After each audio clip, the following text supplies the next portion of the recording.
Morning and welcome back to the Elevator Clinics. I'm Glenn Caruso, head football coach at St. Thomas, here today with a guy I've known for a long time and a tremendously interesting past. But for those of you that are new to the elevator, you know the deal. If you're in an elevator in a business building and the elevator pitches 30 seconds or a minute of what the essence of what you're trying to get across is during that elevator ride, how would you distill things down or boil things down to the simplest form to get across your message? And we thought we'd carry it on into a forum for coaching football, so we're not wasting anybody's time. 5 minutes, 5 questions, no time to waste. Today on with me is Jake Moreland. Like I said, known Jake for a long time.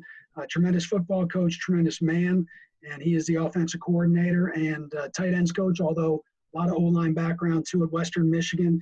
Jake, happy to have you on. Coach, I appreciate you. It's good to see you. It is, even if it's virtually. Looking forward to the time we can see each other face to face. You've done a lot of things and coached a lot of different positions. Give us your favorite position to coach and maybe give our viewers one drill that you love and explain that drill, but you got to do it in a minute. All right, so I'm going to talk about, I'm just coming off of coaching the offensive line, and outside zone is a big deal for us in what we're getting done on the offense. And the drill that I love to do is I love to set the tackle and then put a defensive end out there. And the deal that we want to do with the drill is we want to go shoes and screws. I want to put my shoes on the feet of the shoes, or on the shoes of the defensive end, excuse me. I want to put the screws of my helmet on the screws of his helmet, and I want to take him right down the middle. As we take off and we push off of our inside foot to go attack, that first step going at his outside foot, my second step getting in the ground at his inside foot, putting my screws on his screws, and then taking him wherever he wants to go. Once I initiate contact, if he's running to the outside, I can flip my leverage and I can run him outside. Hopefully I've done a good enough job to get push and give our running back a good read to be able to take the ball where he needs to take it. Wow, that is detailed. That's awesome. A lot of people are running RPO. You're coordinating part of what you do is RPO. You guys are probably one of the earlier adopters of that. As this changes, I mean, you've seen a lot of it where, one's got the outside zone away with slant on the backside. How are you moving that into another level, whether it's maybe level 2 or level 3 RPOs of things and ways you're looking at to do that?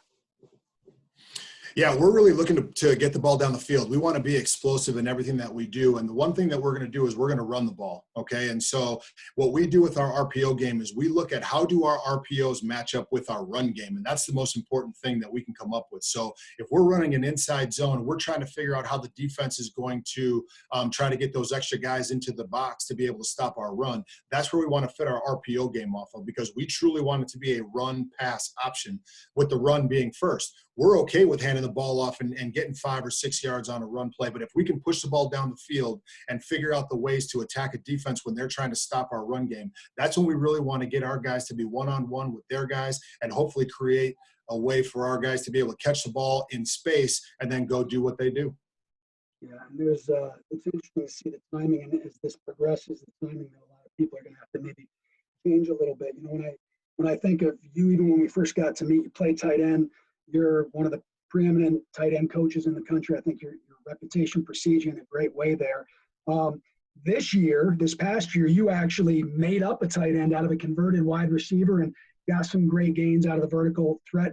Tell us what you're looking for that position. And specifically, I think a lot of our viewers can imagine how you use it in that off wing, but how you were able to take more than just the traditional tight end and be threatening with that. Yeah, we want guys that are tough, you know what I mean? And the guy that's a converted wide receiver, he was actually a 4-core special teams guy for us. And so we knew he didn't have any problem sticking his nose in there. The problem wasn't a want to thing. The problem was the kid weighed 205 pounds. You know what I mean? So once we were able to put some weight on him, it was just a matter of just turning him loose and giving him some technique and letting him go. But the thing that I want with tight ends is you got to be tough.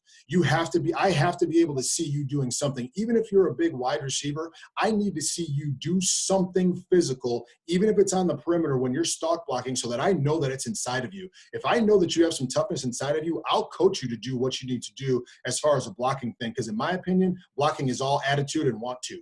Now, the other thing that I want matchup problems. I want athletes that are going to be able to stretch the field, basketball players, guys that can go up, and guys that want to compete. That's the biggest thing. Got to be smart, got to be competitive. Awesome. I've seen your career take you to a whole bunch of different schools and different types of schools too, from Air Force to Syracuse and back and forth and Western. And You think about the types of schools you came from. Air Force is certainly one of those where they do things a lot differently than probably the way you're doing things now. But I also remember when you were, part of offenses that had fifth-string quarterbacks and you were going toe-to-toe with lesser talent versus teams like Clemson and LSU. How have you kind of taken some of those core principles of those great places you've been to and brought them to the place you are and enveloped those in your schemes? Yeah, the biggest thing, I think the biggest takeaway, the best part about going to Air Force was it made me a better coach, and because I really had to drill down into getting to the things that I wanted to convey. And I had to do it in a way that the players were going to be able to perceive it, because the easiest part of the player's day at Air Force is football. But they have other things on their mind, just like these other guys do. Our guys are student athletes, no matter where you go, from coast to coast.